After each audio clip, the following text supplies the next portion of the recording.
Welcome, ladies and gentlemen, to the Hero Nation Show, the place where business owners and entrepreneurs come to listen to conversations, to learn tools and tactics to live more epic lives. Today we are here with the incredible Arron Ludin. Arron, you are you're like old school. Like we go back, what, like 8-10 years almost, something like that. It's been a while. It's definitely been a while. So you were born at an early age. I was born at an early age, that's true. And it's been a dramatic ride since then. It has been a dramatic ride since it started. Okay, so just so they know you're legit, give everybody a little, who are you? Man, it's a In the great spiritual, question. and I'm joking, just who are you? Yeah. So I'm an entrepreneur, 32 years old, out of Orlando, Florida, and I actually started selling Cutco knives, and I'm now a Cutco. What did you do before Cutco knives? I have no idea. Did you do I worked anything at before? Hollister and was a soccer referee. I mean, I started in high school. I started as a 17-year-old high schooler, made $50,000 my senior year of high school selling these knives. And because of that, I spent the next several years all through college traveling around the state, the country, and speaking about my experience, especially at a lot of their events. And because of those experiences and the years of running the business, that parlayed into a lot of other business, entrepreneurship, coaching, I didn't know you started the road. That's awesome. Yeah. And I want to get into kind of like what's happened the last year and a half. And yet, before we do that, how critical or like monumental was those Cutco years? Like what you like? I think everyone should have to do like a year in the military and a year of sales. So like you did your year of hardcore sales. What did you like get out of that? Yeah, I mean, well, to be fair, I did. I haven't left. It's been 15 plus years of doing it. Did you realize that you're unhireable? Just like we do this because we literally can't go get another job. Nobody would hire us. I mean, let's be honest. They'd be ridiculous if they did, right? Yes. I mean, so no, but really that it wasn't even like the first few months. It was really the year after year. There were different skills learned. There were different opportunities. I had the opportunity when I was 19 to run an office. So there were 125 sales reps. I was running weekly team meetings, daily group interviews, 125 people. Ludin and Associates on the door. I had negotiated the lease, which thank God it was 2008, so negotiating a lease was super easy. I was like, how long has this been empty for? And the guy didn't have a good answer to that one. So, but anyway, long story short, a lot of these opportunities and experiences led to a lot of the same lessons that entrepreneurs learn in the business world, just learned at a younger age. You kind of like collapse at times, just learn really, really quick. Crash course in it. And I hired a life coach when I was 18. So 18 to 20, I hired a coach. And interestingly enough, you hear people like joking about the 20-something-year-old life coach. Right. Well, I hired a 20-something-year-old life coach. He was probably 24, 25 at the time. And he was writing this book about morning routines. And he taught me to try out this morning routine. Well, a lot of you watching this have probably run into or heard of the Miracle Morning, Hal Elrod. He's become a massive sensation. And so it's really interesting to look back and realize that the Cutco years really shifted and changed really everything for me and set me up to be able to deal with a lot of the other things I have a feeling you're going to ask me about. So let me ask this though, just to go off topic for a second. How do you, when you hire new salespeople, because I mean, a lot of people that watch this are leaders, they got sales teams, whatever it is. How does someone train and teach like what you learned in like 5 years of hardcore trial and error? How does somebody teach that? Do you know what I mean? Like what's your, because I know that you speak and coach and help a lot of different people.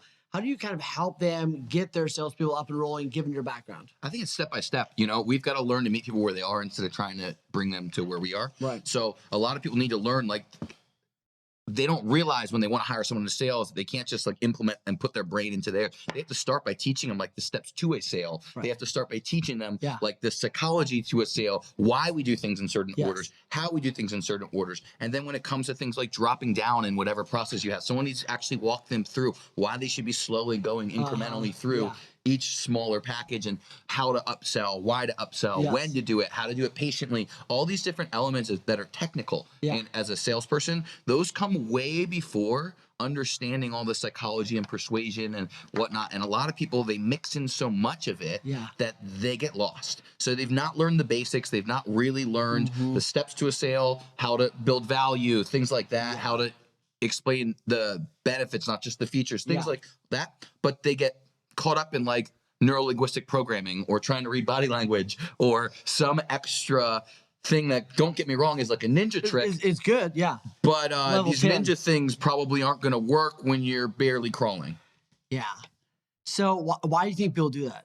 Why do you think that they rush? Is it because they don't have a good onboarding process? Is it because they're short on time? They don't know what they're doing. Information overload. People aren't actually taught. Not just they weren't necessarily taught properly, but also they've never been taught properly how to teach people properly. Yes. And so one of the benefits of the Cutco experience, it wasn't just they taught me at Cutco, was going through management experience of sales management experience. So like I particularly, like I got my bachelor's in marketing, which I don't feel like I learned anything, but I got a master's in sales management. Yes. And I actually feel like I learned a decent amount from University of San Francisco. And in that experience of actually being a sales manager and applying the theories, not just hearing like random memorized theories that nobody was learning from, I was like, oh, I've done that. I could do that. I could try that. And it made more sense. Yeah. And so I think that a lot of people, not that you need to go learn it in school, because I think that's a complete waste, but need to actually be taught sales management. So when you bring on coaches, you don't just say like, oh, you know how to sell homes. Coach people.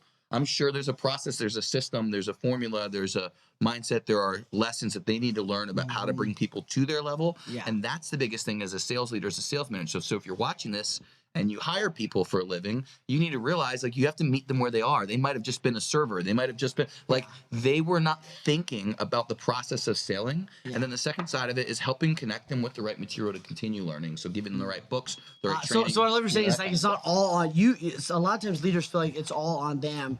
And yet a lot of times the leader just needs to be like the connector, right? It's like, hey, if you want to learn about this, here's who you need to talk to. Here's the book. Here's the whatever. So I think that there's a lot of truth to that. And I think what's interesting, we see this a lot. This is one of the reasons why a lot of people call us, is because they're great at what they did. So like they're great at sales, whatever, that skill was.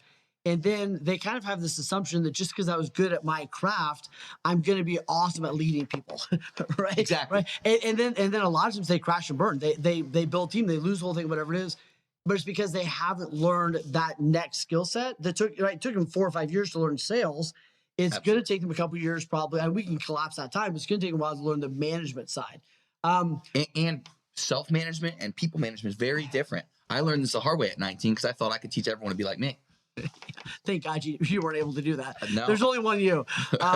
Any other, from your, let me ask this question, from your success so far, how has your success equated to what you thought it was going to be? Is success look like what you thought it was going to look like at 17, 18? I mean, not at all. I don't even know what success necessarily does look like. Does it weird you out when I say there you're are levels successful? of successes?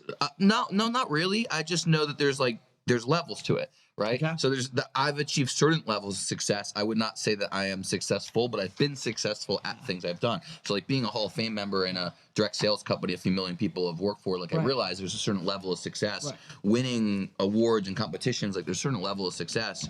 But that doesn't necessarily equate to making the impact you want to make on the world, leaving the legacy you want to make, leave, like things like that. So like I almost died last year. Yeah. And I would have died having not finished the books I wanted to write, having not spoken in front of certain crowds so I let me wanted ask to this. speak. And I wanted to talk about that for a second, but if you had died last year, what would have been your top 3 regrets?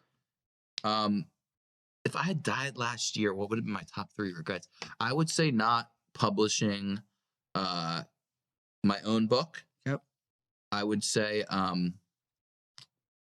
not leaving $1 million to some cause I believe in.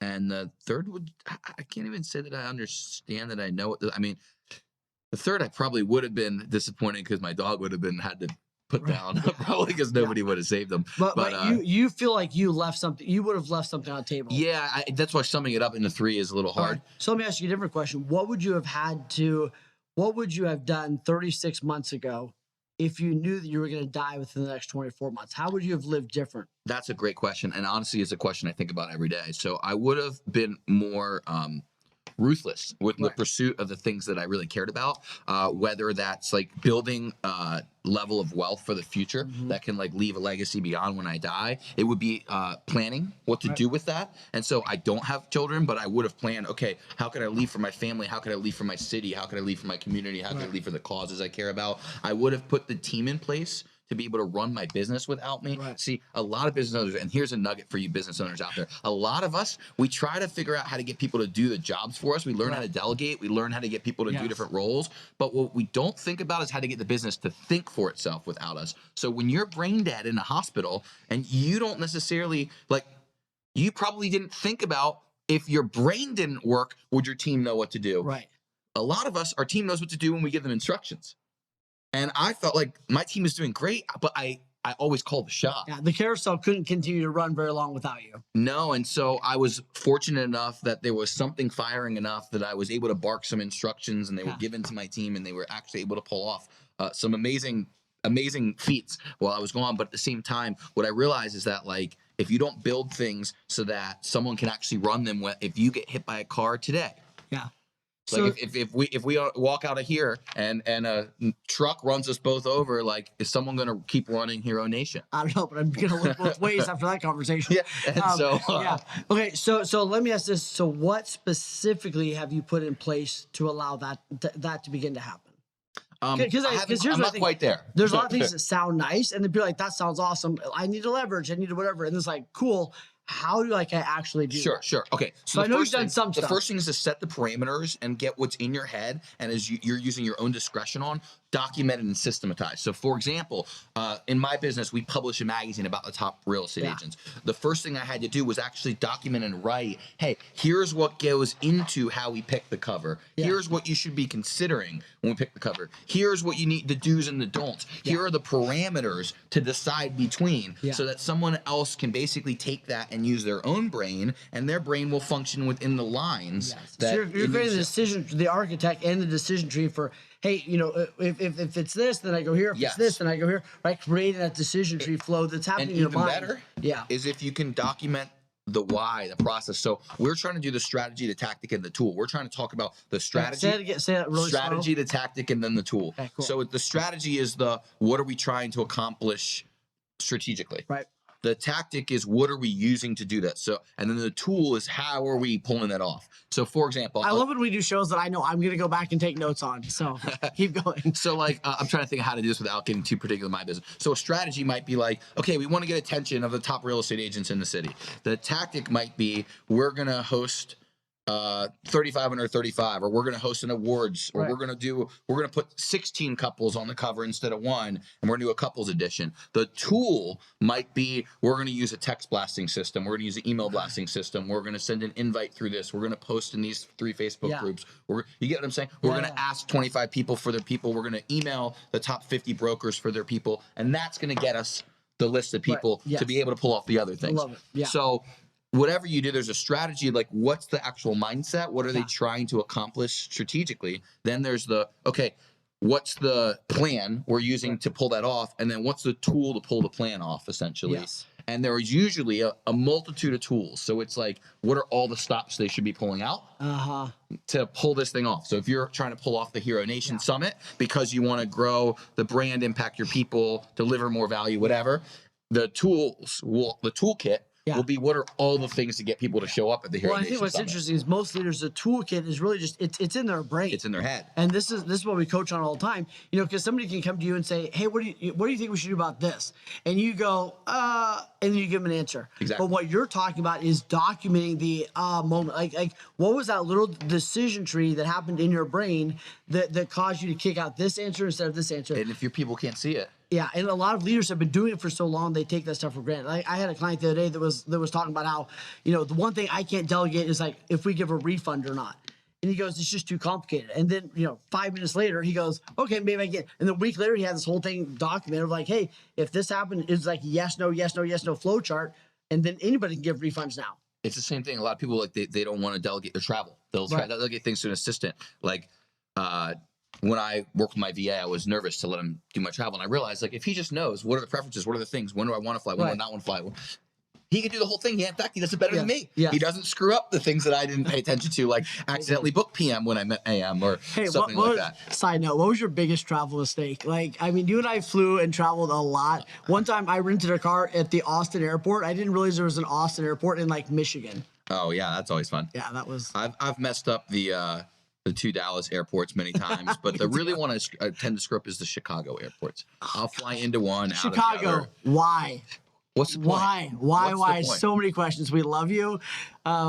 It's not working. It's not working. Never going back. Okay, so back to a couple years ago, or about a year and a half ago, right? When you give us a brief, what happened to you? And I really want to know what are a couple things you're doing different because of that experience? Like you had a wonderful experience in the sense of you had a near death, which is a real gift. Like I want to give that to every one of my clients. I'm just afraid that I won't be able to bring everybody back. Right. But like, I'd love to be able to give everyone that gift without actually having to do it. What happened? What'd you learn? Well, I went on a great ski trip. No, I flew out to Breckenridge and basically like went out there, and the first night went to sleep at an Airbnb. Like we hadn't even done anything. There was no event. There was no fun. There was no nothingness. And I woke up in the hospital 16 days later. So with a traumatic brain injury and a twice broken wrist. And so apparently at some point I fell down a staircase, not exactly sure why, altitude or sleepwalking. Who knows? I've never sleepwalked, so, but I can't say I wasn't there. Yeah. I mean, I was there, but I don't remember it. And no one else saw it. And they heard it. They were outside. They heard, and they found me at the bottom of the staircase, basically knocked unconscious. So I spent 17 days in the ICU. 17 days. I had been on breathing machines, feeding tubes. And then when I started to come back, they had me strapped to a bed for 8 days because I was extremely defiant, trying to pull all this stuff out and let me out of here. And so I spent 17 days there. One of my friends that lived in Denver had been coming and visiting and seeing me, and she started a GoFundMe, and it raised 53 grand in 48 hours, and to bring me home. Yeah. And so she basically said to my family, hey, we can fly him home. Like this thing raised 53 grand. And so I got airlifted back to Florida, and a few days there, I basically checked myself out and went home to sleep it off. Yeah. As weird as that sounds. And then we went into quarantine like 2 weeks later. So I got a long time to sleep it off. What's been hard for you from then, and what did you learn? Everything. I mean, the general answer is everything. The easy one is what I learned really, like the big thing was what I learned before.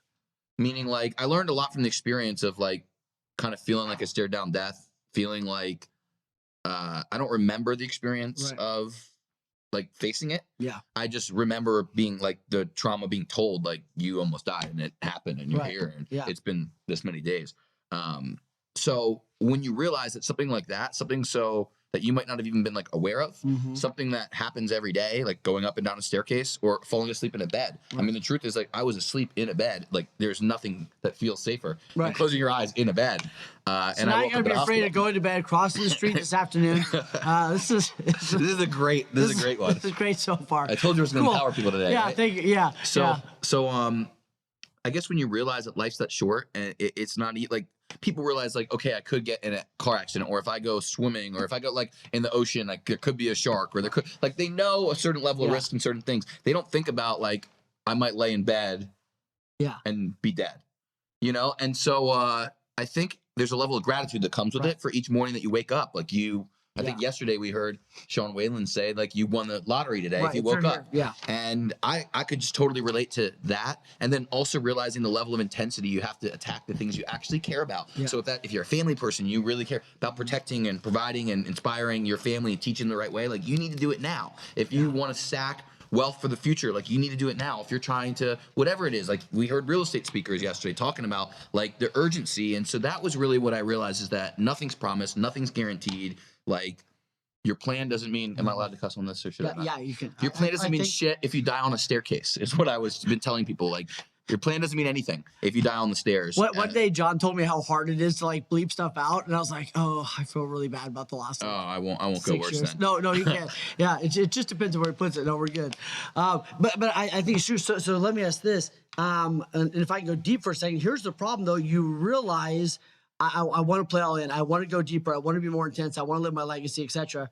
Yet and I don't know if you're going to be able to answer this or not. Yet the problem is you're really, really talented, and you almost have too many options.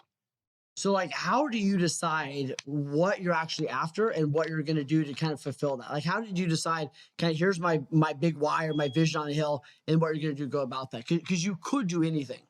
I think it's deciding what matters most. Like, it's first deciding, like, realizing that you're not going to get it all done, right? They say the average Fortune 500 CEO has, coincidentally, 500 hours of unfinished work on their desk at any given time. So if you're at less than 500, like, you might as well get started. So you're not going to get it all done. You can't get it all done. You shouldn't get it all done. You're not supposed to get it all done. And it's impossible to get it all done. And worse, you are a good motivational speaker. If you were able to get it all done, you wouldn't have abundance. You'd have scarcity in your life. Yes. Does that make sense? Absolutely. You want more leads than time. You want more projects than time. If you have more time than projects, more time than leads, then usually, in some ways, your life kind of sucks. Yeah. There's nothing to look forward to. There's nothing exciting. And so once you realize that having too much to do, more on your plate, more than you can handle is the path to abundance, you can accept you're just not going to get it all done. Yeah. Quit trying. Yeah. Accept that what you're going to get done is what you prioritize, what's most important today. Yes. And accept that you may try to get more done. But what matters is getting the most prioritized thing done, because you can't get it all done. So, and you're not supposed to. Before we shift to marketing and everything else, what do you want to get done between now and next year that's going to know, like, hey, that was a success? Like, I feel good about that. Because I think when you look at success, some people look at success like it's like a noun or like a date. Like, if I get, like, this is like, yes, it was or wasn't.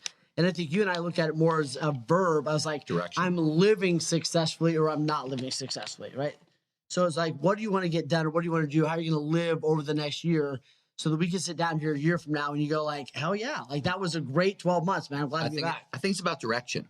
You know, like they say, like most people either fall short or surpass their goal. They don't usually hit them. Yes. So the goal's there to give you direction. So to push you in the right direction. It's one of my early mentors, John Berghoff, said that, and it just kind of resonated with me. So my goal is to be moving in the right direction, because I don't know when the line stops. Yeah. You know, I don't know where the life gets cut short. I don't know, or doesn't.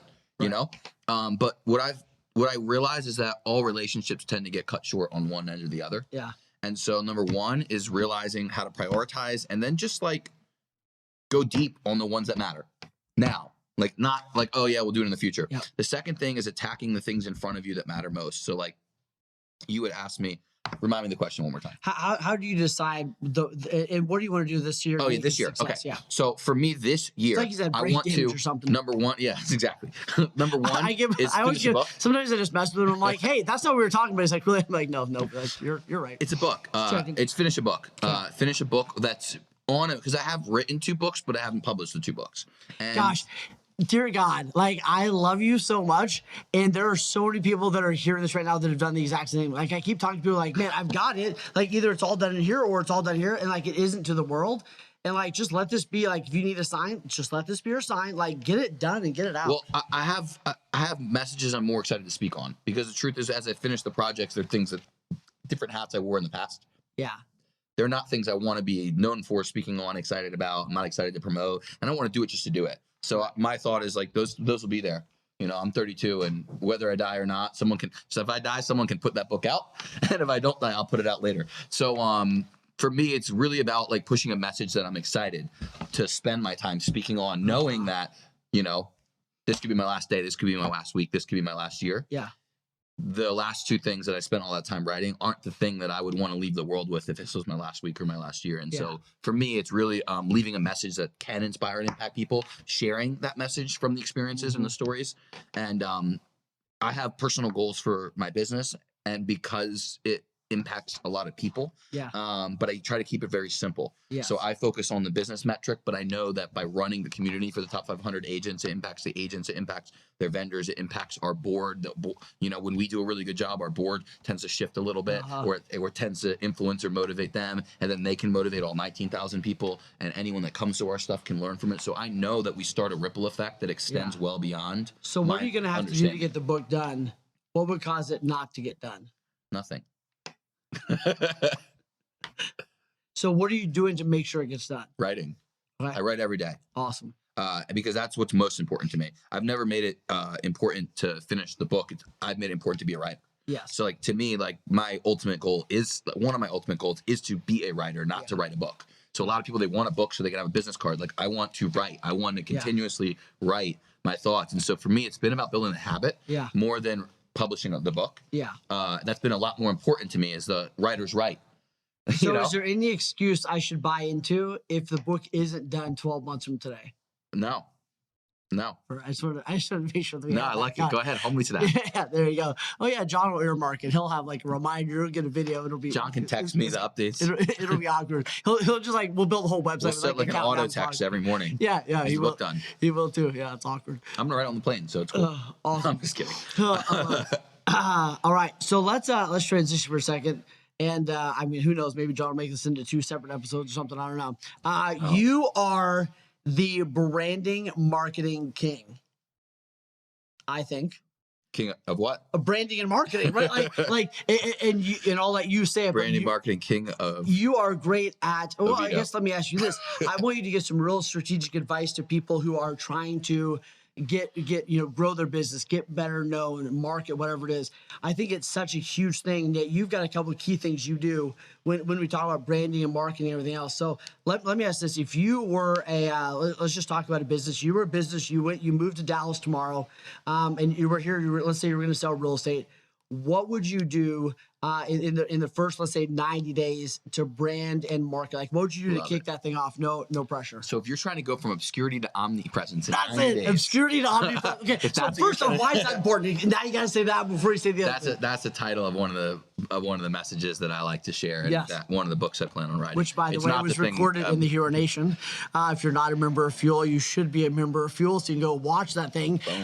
Right. What people don't know is they can join Fuel for like a little bit of money, watch like 2 years of videos, and just quit next week if they want to. They won't, but if they want to. Anyway, that's in there. So, but keep going. What does it mean? So going from like it goes from people not knowing who you are, because like Grant Cardone says that every business's problem is obscurity. It's somewhat one word. Not enough people know who you are yet. And so you need to get out of obscurity and you need to get into being omnipresent, where everyone's like, I see you everywhere. I don't know why I see you. I see you everywhere. Who is this person? Who is this guy? Why do I see him? Why is that important? I mean, if I build it, they'll come. Because omnipresence creates the positioning in the market. Omnipresence creates the excitement in the market. Omnipresence creates that pull instead of that push. Because a lot of people, they want to go out, knock doors, make phone calls, beat things down, beg people, spam people, whatever. And what it does is it repels a ton of people. We're constantly interrupted with this interruption-based marketing every single day, constantly, that we are like so turned off by everyone and everything that does it. Yeah. It's people ask people are repulsed by it. From cold to immediate hot. It just doesn't work. Right? And so we need to have the allure that pulls them into us, in my opinion. So being omnipresent lets people start to take notice of something. They start to familiarize. They start to get curious. And it goes from who is that? What is that? Is that any good? To judging it, to deciding. Sometimes it even starts with hating it. Yeah. Hey, I don't think I like that guy. I don't think I like his energy. I don't think I like his hair. I don't think I like the hat he's wearing. I don't think I like the fact that he's called a hero, whatever. But it goes from obscurity to getting their attention to getting their respect and admiration. So it comes in a line where the more consistent you show up, the more present you show up, the more you deliver what you say you're going to deliver over and over and over and over and over again, despite what the hell they think, the more likely you are to convert someone from someone that literally was obscure, didn't know who you were, to someone that hated on you, to someone that was judging you, to someone that wasn't sure or skeptical, to biggest fan ever. Yeah. Well, when you realize most ultra successful businesses only, in my estimate, would be only 5 to 10% of their business, if that much, is coming from cold to immediately hot business, right? Like they ran an ad, immediately somebody signed up with them. Absolutely. Right. The other 80, 90% is the people that they've taken on the, I can tell them, people say, I've been watching you for 5 years and now I'm ready to hire a coach. And the low-hanging fruit's the easy stuff. Everyone can catch. Yeah, and that's where people's focus on. Yeah. So what are a couple of your tactics to help people do it? So if you wanted someone to go from obscurity to omnipresent, how do they actually do that? So one of the first things I would be doing is trying to identify the circles of influence in your network, in your community or your industry or your target or whatever. And the circles of influence can be literal people. Right. They could be organizations. They could be places people congregate. They could be like, you have to tap essentially your power sphere. You have to figure out where the group, you have to create one, or you have to tap the one you already have. So if I just moved to Dallas, I need to decide like who needs to be in my power sphere. So I need to go network with the people who are moving and shaking, that are making the biggest impact, the biggest influence, and I need to figure out where they're congregating. So if it's real estate, let's just say, I need to figure out what organizations are they involved with. I need to go join the Dallas Real Producers and the Women's Council of Realtors and the Board of Realtors and the, all the things. And over time, I may be able to decide like, oh, that group's not run that well. This group isn't that good. So first thing is like, who do I want to spend time with? Where are they congregating? And go there. Where is their attention right now? Awesome. Where is my person's attention right now? And how do I put myself in the middle of it? Love that. Okay. Awesome. What's that? So the other thing is to I can cuss, right? Yeah. All right. Okay. I don't know. John hasn't flipped us off. John doesn't look very happy with what I'm about to say. I just every time I ask a question, I just kind of look at John and I'm like, are we doing good or not? And He's a big dude. I just don't want to piss him off, you know? Yeah, I know. We wouldn't be here without John, by the way. Okay, so the second part is work your fucking ass off. That's the second part. Like when you're new to a market, you need to work your fucking ass off. Don't expect people to give a shit who you are or what you do and to come chase you for it. Nobody cares. Not. They will not, and they definitely won't until you work your fucking ass off. And so part of winning their respect is them seeing that you're working your fucking ass off. And so the third part is to leave a trail wherever you go. And so when you're out working everybody and you leave a trail and you're documenting it. So yes, that's blowing up social media. That is beating up social media every single morning. I see my job as every morning there is a window being peered into by several thousand people in the Orlando real estate community. And I have access to put something in that window for free every morning between the hours of like 7 and 9. And after that, they ain't looking in until the evening. Yes. And here's what I love about that analogy. They're looking in the window, and if you're not saying anything, they assume you're doing nothing. They assume you're doing nothing, or worse, they don't even think about you. They don't even think about what you're doing. You don't even cross their mind. And so you have an opportunity every single morning to show up in that window. And so I show up and I show up as big as I can. And I do it almost every day.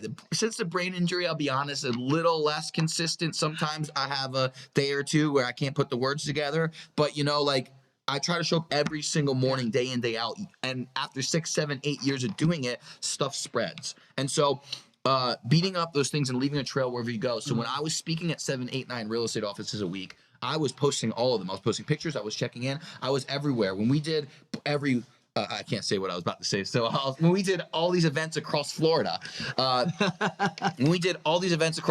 I met Wane at, like we would post and check in. So I would be at this event in Jacksonville that day, the next day in Palm Beach, the next day in Orlando. Now I'm speaking to an office meeting up the street. And so people would say, wow, I see you everywhere. I see how hard you're working. And even better, I remember going to an event and this woman goes to me, she goes, wow, you are the hardest working person I know. She goes, every time I go to an event, I see you there. Yeah. And you know what I said to her? Every time you see me at an event, you're there too. Right. And why do you think you're there too? Why do you think that I'm harder working than you? Every time you see me at an event, you were there as well. Yes. What makes you think I'm working any harder than you? And you know what I started to realize? It could only be that she sees me at events she's not at because of social media. Yeah. And so what I realized is that perception, we have an ability to not only control, but to actually show the truth. Yeah. Like when you show truth online, it resonates with people. And so, and people want to know the story. What I find is so many business owners, they're not sharing, they're doing the work and they assume people are just going to know or people are going to see it, and they're not. So like business owners should be sharing the story. Right. We were in a room yesterday where it said, how many people are growing your business on social media?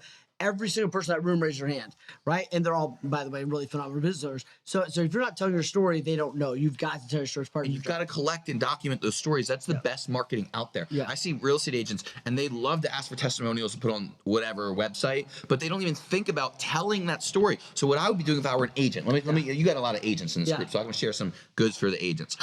I would not just be collecting their testimonials. I'm sure there's a million ways to do that in more places and do it better. Right.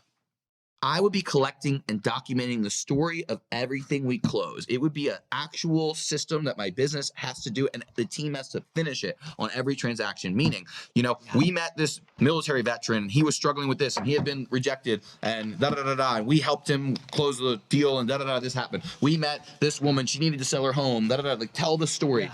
You might not use them all, but what would make your best email marketing, your best ads, your best posts would be telling those stories effectively in your marketing. And so if you could pull from a file that says, let me tell you about, if your email went out and said, let me tell you about a veteran we say, it tells you the story, and then it doesn't say, we love referrals. It says, if you know another veteran like so-and-so that we might be able to help, absolutely, give us a call. We'd love to serve them. Right. And then each and every message is telling the story of how and who you serve. Your buyers, your clients, your customers will start to understand who to be looking for and who you actually help. And that could go for any company. This could be a roofer, this could be a painter, this could be a plumber. They should, when I see home inspectors and they're telling the story of the thing that they found the problem they found and why they found it, it makes you start to realize like why I would call so-and-so. Yeah, absolutely. And then the story sticks. So pretty awesome. All right. Story Anything sell. else you would do? Any other words of wisdom for business owners, especially at this point in life where we're going to coming out of a pandemic, going into a whole new phase of life here? I would just, in general, try to figure out how you can flip the script and pull what we would call a power move on people. So what I mean is like to get leverage, I've heard that be called as getting altitude on your clients or your prospects. And so this could be writing your book. Right. This could be speaking on stages. This could be building your own stage. This could be launching a show, but doing it well. You know, this could like whatever you can do to create a level of influence with the right people, to create a level of not just influence, like relationships, Right. you know? So for example, one of the things that we flipped the script on in our business was, you know, a main core of my business is selling advertising. Right. And the average person in our company is going to an office to sell advertising. Yes. We don't sell advertising and we don't go to people. They come to us. Right. We flip the script. They apply to be a part of our group. Our group, it's membership to a social club of the top 500 agents. They get an ad, which is what they're paying for legally. They're buying an ad, but we're vetting them. We're not just letting them in because they want to buy an ad. And especially if they say, hey, I'm ready to buy an ad. I want to see this response. And they go, whoa, hold your horses here. Like, you get an ad, but that's not what I sell. So if you're expecting this response, let's back up. Let's see if you're a fit for this group. Are you going to serve this group? Do you have the right expectation for the group? Yeah. And so we flip the script where people come to meet me downtown on my home court, as they would call it, where they know me, all the servers know me. It's my place. It's on the 18th floor. It's downtown. It's a private business club. They come to meet with me. And usually I'm meeting with someone in real estate before and after, and they're all surrounding us. So when Wayne comes to meet with me, they say, Mr. Ludin's over here. They come sit me down. I'm already sitting with somebody. So, I introduce you to the top realtor or the home inspector or whatever.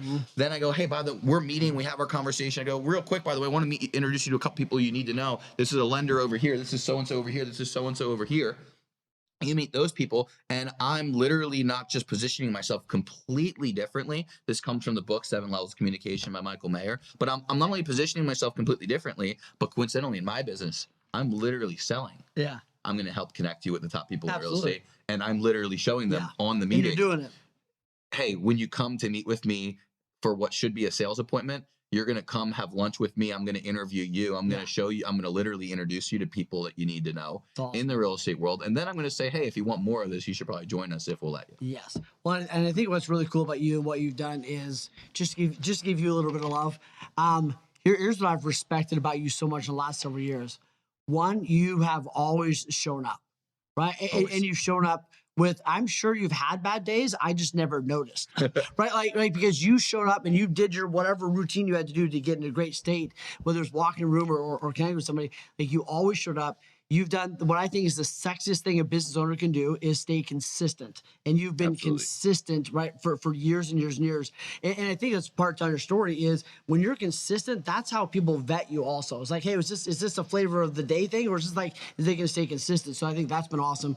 And your heart has been so incredible in the fact of like, yeah, I want to make a ton of money to do incredible things with it. And your heart to like make sure like your vendors are taken care of, make sure your agents are taken care of, make sure the people you're paying, right, like me are taken care of, right? Like you actually give a rip, and it's been pretty awesome to watch. So my hats off to you, man. I'm thrilled to know you and you inspire me to be better at this whole thing that we do. Thank you. What let me ask you a question. What have you got out of coaching over the last couple of years? Like what have you got out of coaching in general and out of our coaching the last couple of years? It's really helped giving perspective. You know, like they say you can't see the picture when you're in the frame. Right.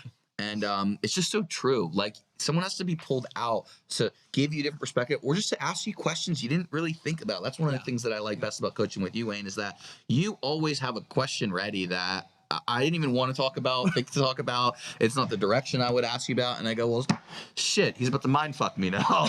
I'm about to have to think about this shit. You know, like I want to go down this train, and it's opening my eyes to the more important things, the bigger things. So it's sometimes like, hey, this is the question you're asking. This is the question you should be asking. Right. And the quality of what is it? Tony Robbins says the quality of your life is the quality of the questions you ask. Yeah, I think that it's important to have a coach who can help shift the quality of the questions, not just that you're answering, but helping teach you to ask yourself better ones. Yeah. Well, and I think that's one of the things that made you so great at what you do is all the vendors you get to work with, the agents you get to work with. Yeah.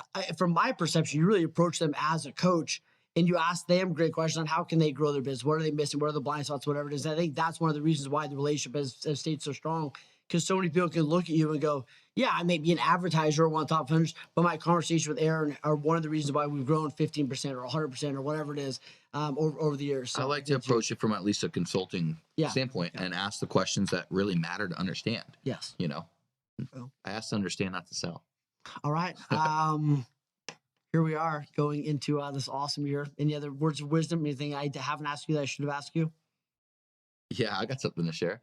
Today fucking matters, right? Yeah. Today fucking matters. Like wherever you are right now, like to realize, like my original coach and mentor, Hal Elrod, always said that the biggest cause of mediocrity is failing to realize that today is the most important day of your life.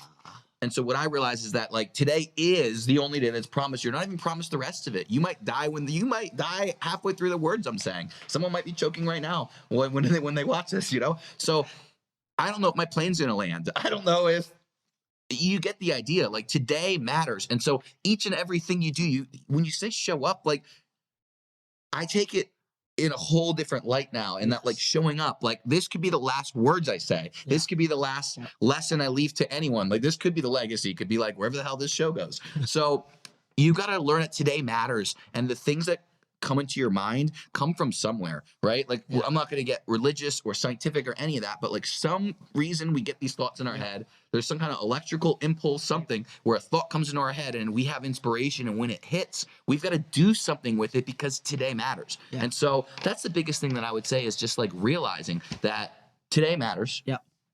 What you choose to do today matters. You can't put it off till tomorrow, till next week. You can't assume that you're going to slowly move on the track, slowly move incrementally. Like, don't get me wrong. The incremental improvement of being consistent is important, but attacking today, like it could be the day that really did make the difference in your life. That was the catalyst for your relationships, your health, whatever. Today fucking matters. It does. That's what I would leave them with. Dude, that's awesome. I love the question we talked about yesterday, which was like, if today was my last day, what would I want to wear? Right, like if today was my last day, what conversations would I want to have or regret if I didn't have? I know I'm like disappointed that dude with the pink suit and the cowboy hat. Dude, was like, man, he was a great way to go out. A great way to, and like you said, I think just to your point, I heard a pastor say the other day, the thing that makes bad parents is the illusion that we have more time. Absolutely, and the thing that makes bad business owners is the illusion we have more time. But really the bad anything is the illusion that we had more time to fix whatever it was. I think heroic living is starting where you are with what you have. Yeah. But taking today as a priority. Amen. All right, brothers. Thank you for being on the Hero Nation show. Y'all want to subscribe, like, be part of this, lean in. This is about living a heroic life, a life that you're ultimately proud of, a life that leads to freedom and fulfillment and what that looks like. It's different for everybody, and yet that's what we're 100% committed to. Like you said, nobody's coming to save you. Nobody's going to do it for you. You got to lean in. We got some hacks and some tactics to collapse time, to get things done quicker, move things further ahead, and yet you got to do the work. So thank you for doing the work, brother. Let's do it. And inspiring other people to do the same. All right? Get it, my friends.